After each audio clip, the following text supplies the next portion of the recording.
안녕하세요. 조대원입니다. 우리가 한국에 있는 여론조사 기관들 중에 가장 대표적인 여론조사 기관이라면 우리가 리얼미터하고 한국갤럽을 이제 꼽을 수 있는데요.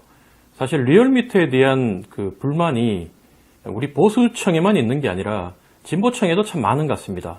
그래서 우리가 한때 리얼미터 여론조사를 신뢰하지 못하고 만족하지 못할 때는 그걸 보고 조작미터 이렇게 조롱하고 경멸하고 했는데, 요즘 보면 리얼미터 여론조사가 정부 여당에 좀 불리하게 나오니까 진보 쪽에서는 그걸 가지고 니들미터 뭐 이렇게 얘기하는 걸 제가 봤습니다. 근데 어제 보니까 리얼미터 이택수 대표가 한 언론사와 인터뷰한 내용을 보면서 지금 현 시국을 여론조사 기관 대표하고 저 조대원이하고 보는 눈이 이렇게 다르구나, 이런 생각이 들어서 오늘은 이택수 대표가 주장했던 여론 자기들 기관의 수치를 보고 주장했던 내용들 중에 크게 4가지에 대해서 제가 좀 반대되는 생각을 여러분께 말씀드리려고 합니다. 이택수 대표가 어제 뭐라고 얘기했냐면, 현재 여당이 너무 지금 상황이 정권 심판론 때문에 어렵기 때문에 이재명 후보와 상대해서 보수 야당의 후보 4명 중에 누가 나와도 이길 것이다, 이렇게 예측을 했어요. 근데 그러면서 이제 이분이 근거로 내세운 게 현재 대통령에 대해서 긍정평가가 34% 정도 되고, 그 다음에 부정평가가 한 2, 3% 된다, 이렇게 수치를 이제 자기들 기관의 여론조사 결과를 인용을 했는데, 저는 좀 다르게 생각하는 게 뭐냐면, 저는 우리 당 후보 중에 홍준표, 그러니까 유승민 후보가 나오면 좀 무난하게 이길 것이고, 홍준표, 원희룡 후보가 나오면 정말 박빙으로 갈 것이다. 결국은 저희는 두 분의 노련함으로 이길 것이라고 생각하지만 되게 박빙으로 갈 것이고, 윤석열 후보가 나오면 마지막에 패할 것이다. 저는 그렇게 예측을 해요. 그 근거는 뭐냐면, 지금 대통령 인기도가 이렇게 낮다고, 인기가 낮다고 얘기하는데, 역대로 우리가 이제 과거에 대통령 4년차죠. 5년차 마지막 분기 이맘때쯤에 대통령 여론조사를 이렇게 제가 살펴보니, 예전에 이명박 대통령 때, 그 다음에 우리가 박근혜 대통령 집권했죠. 그때 이명박 대통령 때 마지막 여론조사가 한 27% 정도 돼요. 그리고 김대중 대통령은 더 낮아요. 24%. 그래서 국민들이 그 전에 재보궐선거라든가 국회의원 선거, 지방선거는 전부 다 현 정권의 인기 없는 대통령의 인기도를 반영해서 반대쪽에다가 이렇게 표를 몰아줬는데, 이택수 대표도 그런 얘기를 해요. 지금 긍정평가가 32, 3, 그 다음에 부정이 63, 4 이 나오는 게 이번에 서울, 부산 재보궐선거 결과하고 너무 흡사하다, 이렇게 얘기하는데, 이분이 알고 이런 얘기를 했는지 모르고 얘기했는지 모르겠지만, 대통령을 찍는 국민들의 마음 자세 기준과 재보궐선거 하나 찍는 국민들의 마음 자세와 기준은 되게 다르다. 그래서 저는 현재까지도 우리가 후보를 잘 뽑지 못하면 여당한테 앞으로 대통령 인기와 관계없이, 지금 현재 대통령 인기는 상당히 높아요. 문재인 대통령은 역대로 최고 높은 집권 마지막 년차 마지막 분기에 대통령의 여론조사 인기도로 따지면 역대급이에요. 39%, 38% 이래 나오니까. 그래서 문재인 대통령의 그런 상황을 봐도 저는 되게 불리하다, 이렇게 바라보고 있고, 사실 유승민 후보 같은 경우에는 보수 쪽에서는 배신자라 그러고 여러 가지 프레임을 내세우고 있지만, 사실 제가 민주당이나 정의당이나 이렇게 가까운 주변 분들하고 얘기해 보면 솔직히 말해서 유승민이 되는 게 그쪽 사람들이 보는 건 상식적인 거예요. 그리고 이낙연 지지자들 입장에서 보더라도, 호남에서 보더라도 정권에 실망한 사람이 유승민, 원희룡 정도는 찍어줄 수 있지만 홍준표 후보 정도에 대해서도 고개를 갸우뚱하는 분들이 많아요. 그 경우에 따라가 어떤 분은 그래도 현 정권보다는 홍준표가 낫다고 하는 분이 있고, 아니면 그래도 홍준표나 윤석열이나 차이가 있나, 이렇게 얘기하는 분들도 민주당이나 이렇게 중도층에는 저는 있는 거를 현장에서 많이 느껴요. 그래서 우리가 바라보는 시각하고 보수층에 지지하는 후보들의 시각과 그리고 바깥에서 바라보는 시각은 좀 다르다. 저는 이 점을 내세우고 싶고요. 윤석열 후보 같은 경우에 지금 제일 앞선다고 여론조사 얘기하죠. 이회창 후보도 4년 364일 여론조사 앞섰어요. 근데 마지막에 무너지잖아요. 지금 보면 그 이회창 후보의 전철을 저는 윤석열 후보가 밟을 확률이 되게 높다. 본선가 가지고 각종 의혹 때문에 당시 이회창 후보도 각종 너무 깨끗한 이미지를 갖고 있고 그걸 보고 동경해가지고 사실 지금 현재 윤석열 후보보다 더 지지율 신드롬이랄 정도로 지지율이 높다가 그 오물 한두 개가 묻으면서 기존 정치인보다는 더 빨리 무너졌던 그 과정을 두 번 연달아 무너지는 걸 제가 똑똑히 봤거든요. 그렇기 때문에 윤석열 후보 같은 경우에 상당히 지금 불안정하다. 그래서 제가 어쨌든 유승민, 홍준표 단일화해서 한 후보로 내는 게 맞다. 근데 본선 경쟁력은 저는 유승민이 더 높다고 보지만 실제로 정치는 현실 아닙니까? 만약에 단일화를 한다면 홍준표로 단일화될 확률이 훨씬 높지요. 그렇기 때문에 제가 다음에도 이제 계속 이제 이런 방송을 할 건데 홍준표는 과감하게 단일화 문구라든가 이런 걸 양보를 해야 되고 결국 유승민이 결단을 해야 된다. 저는 그렇게 보는 겁니다. 그리고 두 번째 이분이 이제 바라봤던 게 뭐냐면 외부 지형도 민주당이 불리하다면서 뭘 짚었냐면 심상정이 3에서 4% 정도의 표는 깨먹을 건데 심상정이 완주할 거다. 저는 그렇게 보지 않습니다. 정의당은요 민주당하고 늘 싸우는 것 같지만 지금 안철수하고 국민의힘 간격보다 정의당과 민주당 간격이 좁아요. 이분들이 정책적으로는 이렇게 서로 틀어져서 어르렁하지만 정의당은 기본적으로 어떤 딜레마가 있냐면 그렇다고 국민의힘한테 정권을 내줄 수는 없다. 이런 생각을 기본적으로 깔고 있는 분들이에요. 그분들은.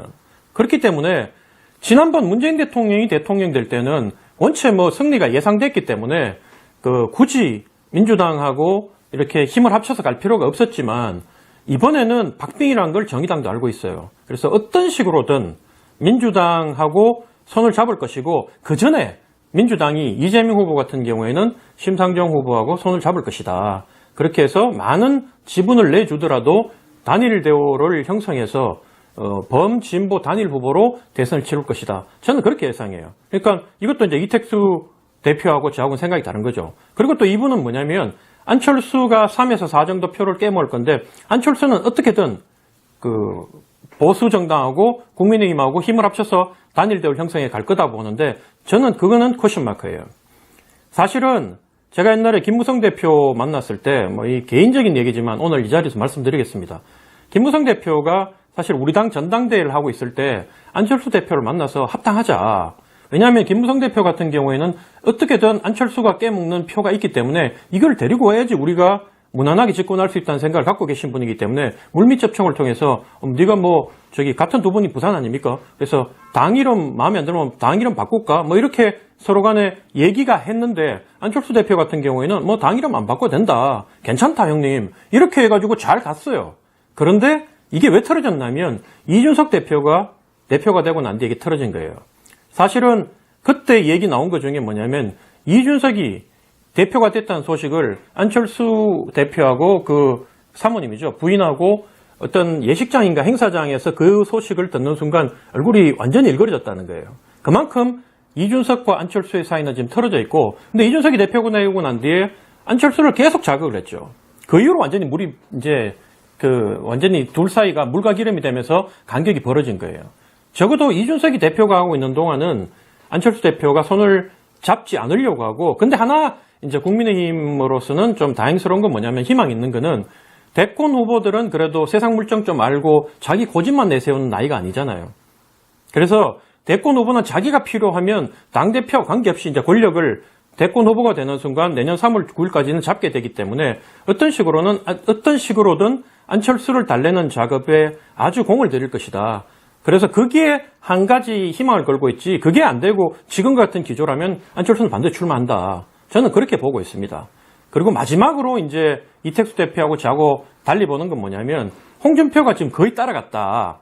그리고 막판 되면 이제 윤석열과 홍준표가 어떻게 될지 모른다고 이렇게 이제 말씀을 하셨는데 저는 좀 다르게 봐요. 지금 사실 홍준표, 윤석열은 더 벌어졌어요. 홍준표 지지자분들은 저한테 욕하고 이러시겠지만 객관적으로 정치는 판을 봐야 됩니다. 그 안에 있는 참모들도 사실 잘 못 봐요, 이거를. 제가 무슨 억하심정이 있어서 홍준표 대표를 후보를 디스를 하겠습니까? 근데 토론 1차, 2차 토론에서 너무 많은 점수를 잃었어요. 본인들은 잘한다 그러고 끝까지 우기고 있지만 잘했다고 얘기하지만 어제 토론은 제가 보니까 많이 만회가 됐더라고요. 홍준표 후보가. 근데 1차, 2차 토론에서 제가 주변에 있는 젊은 친구들 그리고 강남의 상위 10% 사는 우리 뉴욕대 동문들 만나가 얘기해 보면 그분들 공이 얘기하는 게 자기는 홍준표 찍을 거라고.